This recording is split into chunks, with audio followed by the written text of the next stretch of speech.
ISI chief to సర్వ సైన్యాధ్యక్షుడు దాటి సర్వాధికారి. కోర్టులు కూడా తన ఎడమకాలి బొటన వేలు కింద పెట్టుకునే స్థాయికి ఎదిగిన ఆయన ఇచ్చిన బ్రహ్మాండమైన ఆఫర్. ఈ ఆఫర్ ఒప్పుకోవడానికి సిద్ధంగా లేకపోయేసరికి ఆయన ఇంకా జైల్లోనే ఉంచారు. ఇది పీటీఐ వాళ్ళ పాకిస్తాన్ వీళ్ళ పార్టీ ఇమ్రాన్ ఖాన్ గారి పార్టీ ప్రకటన చేసింది. వాళ్ళ అధికార ప్రతినిధి ప్రకటన చేశారు. ఇప్పుడు ఆయన ఒప్పుకోకపోతే పరిస్థితి ఏంటంటే దేశ బహిష్కారం కావచ్చు. ఆల్రెడీ పాపం ఆయన ఆరోగ్యం డిటీరియేట్ అయిపోయింది. అంటే మనిషి ఉన్నాడు అంతే. ఫిజికల్గా ఆయన పెడుతున్న వేదన, పడుతున్న బాధ వర్ణనాతీతం. అక్కడ పత్రికలు అవి అక్కడ మీడియా చూస్తే అర్థమవుతోంది. మన పొరుగు దేశంలో ఇటువంటి పరిణామం చోటు చేసుకోవడం మనకి కొంత ఆందోళన కలిగిస్తున్న అంశం. రెండోది ఏంటంటే న్యూక్లియర్ పవర్ బటన్ ఇప్పుడు ఆయన చేతికి వచ్చేసింది. ఇప్పుడు ఎవడు కంట్రోల్ చేయలేడు అసిమునిని. తిక్కరేగే రాత్రి దాన్ని పేలిస్తే మన పరిస్థితి ఏంటి? ఒక విధంగా తీసుకుంటే సరే, ఈ యొక్క అణుశక్తి అనేది ఈ ప్రపంచం ఈ భూగోళం ఎన్నాళ్ళు ఉంటుందో డౌటే. ఈయన ఇక్కడ పాకిస్తానే కాదు, అమెరికా ట్రంప్ అంటున్నాడు మొత్తం ఈ భూగోళాన్ని 40 సార్లు ధ్వంసం చేసే శక్తి మా దగ్గర ఉందని ఆయన చెప్తుంటే ఒకరికొకరు వచ్చేసి చైనా వాళ్ళు, రష్యా వాళ్ళు ఇంతని చెప్పేసి వాళ్ళు విశ్లేషణ చేస్తున్నారు. కాబట్టి ఇది ప్రపంచానికి ఎప్పుడు ముప్పు ఉందో ఈ మొత్తము ఒక దేశానికే కాదు, ఈ భూగోళానికే ఈ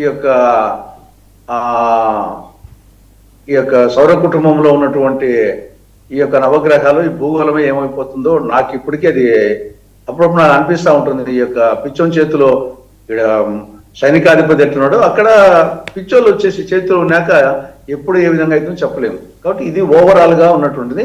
సరే, పాకిస్తాన్ కు సంబంధించి అణ్వాయుధ దేశం కాబట్టి అటువంటి వాళ్ళ చేతిలో ఎప్పటికైనా ప్రమాదమే. ఇక నెక్స్ట్ అంశం వచ్చేసి ఇమ్రాన్ ఖాన్ కు కనీసం ఆఫరణ వేయడం మంచిదే, లేకుంటే వచ్చేసి ఉరి తీయకుండా జైల్లోనే కాల్చి చంపకుండా కనీసం ఆ మటుకన్నా అన్నారంటే కొంచెము అంత ఇంతో మానవత్వం. మానవత్వం కాదు సార్, అన్డౌటెడ్ గా ఇమ్రాన్ ఖాన్ పాపులర్ లీడర్. ఆయన అక్కడ ప్రజాదరణ, అక్కడ వస్తున్న నిరసన ప్రదర్శనలు కొంచెం భయపడినట్టున్నాడు. అసిమునీర్ భయపడే తత్వం కాదు, కొద్దిగా భయపడినట్టున్నాడు. ఏదో సేఫ్ పాసేజ్ ఇచ్చేస్తే ఓ తలకాయనే పొదులుతుంది కానీ పద్ధతికి దిగాడు, భయానికి దిగాడు. అది కూడా ఉండొచ్చు. కొంతమంది వచ్చేసి దానికి ఒప్పుకోకుండా చూడు నేనేం ఆఫర్ ఇచ్చాను తర్వాత ఆయనే తిరస్కరించని చెప్పేదానికి కూడా ఉండొచ్చు, ఎందుకంటే పాపులర్ లీడరు. కాబట్టి సేమ్ ఇప్పుడు బంగ్లాదేశ్ లో పరిస్థితి పాకిస్తాన్ లో ఏ విధంగా జరుగుతుందో బంగ్లాదేశ్ నుండి ఆవిడ అక్కడే ఉంటే చంపిండే వాళ్ళు. ఏదో ఆవిడ వచ్చేసి సడన్ గా ఇక్కడికి వచ్చింది కాబట్టి బతికిపడింది, లేకుంటే కన్నా ఈయన ఇప్పటికి కూడా వచ్చేసి ఆవిడను మాకు అప్పగించండి, ఎవరు చెప్పి ఉరి వేస్తామంటున్నారు. కాబట్టి ఇవి పరిణామ క్రమంలో ఒకసారి ప్రజాస్వామ్య దేశము, నియంత్రిత దేశము, మిలిటరీ దేశం అయిపోతున్నాయి. ఒకసారి వ్యక్తుల బట్టి కూడా నాయకులు బట్టి కూడా ఉంటాయి.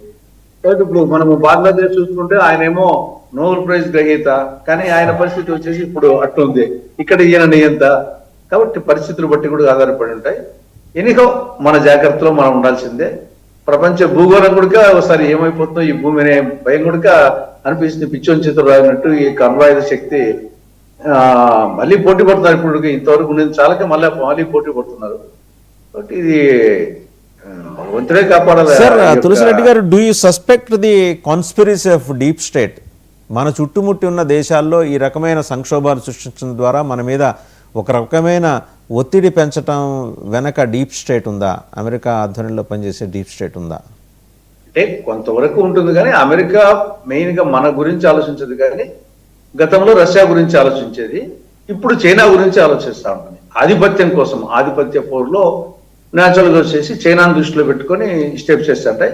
ఆ నేపథ్యంలో ఇక్కడ ఈ దేశాల యొక్క ఆంతరంగిక పరిస్థితులు, ఇప్పుడు పాకిస్తాన్ లో అక్కడ వచ్చేసి ఏ ఇజం ఉన్నా కానీ ఓవరాల్ గా అక్కడ ఉన్న పరిస్థితులు బట్టి, మన దేశంలో ఉన్న పరిస్థితులు బట్టి, అట్నే నేపాల్ కానీ, శ్రీలంక కానీ, మిగతా మయన్మార్ కానీ, ఆ దేశ పరిస్థితులు బట్టి కూడా కొన్ని సందర్భాల్లో మనకు అనుకూలము, కొన్ని సందర్భాల్లో చైనాకు అనుకూలము, కొన్ని సందర్భాల్లో అమెరికాకు అనుకూలము, రష్యాకు అనుకూలం, ఇవన్నీ వచ్చేసి ఆ దేశ ఆంతరంగిక వ్యవహారాల పరిస్థితి బట్టి ఉంటుంది.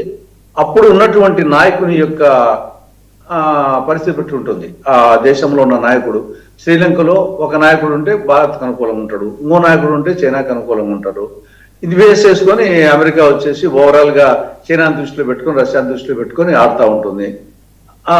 భారత్ పాకిస్తాన్ల విషయంలో కూడా అది దోబుతులాట ఆడుతూ ఉంటుంది. చైనాకు అటు దగ్గర కాకుండా ఇటు మరీ దూరం కాకుండా ఇట్లా వాళ్ళ ఆధిపత్యం పోరు అనేది ఒకటి ఉంటుంది.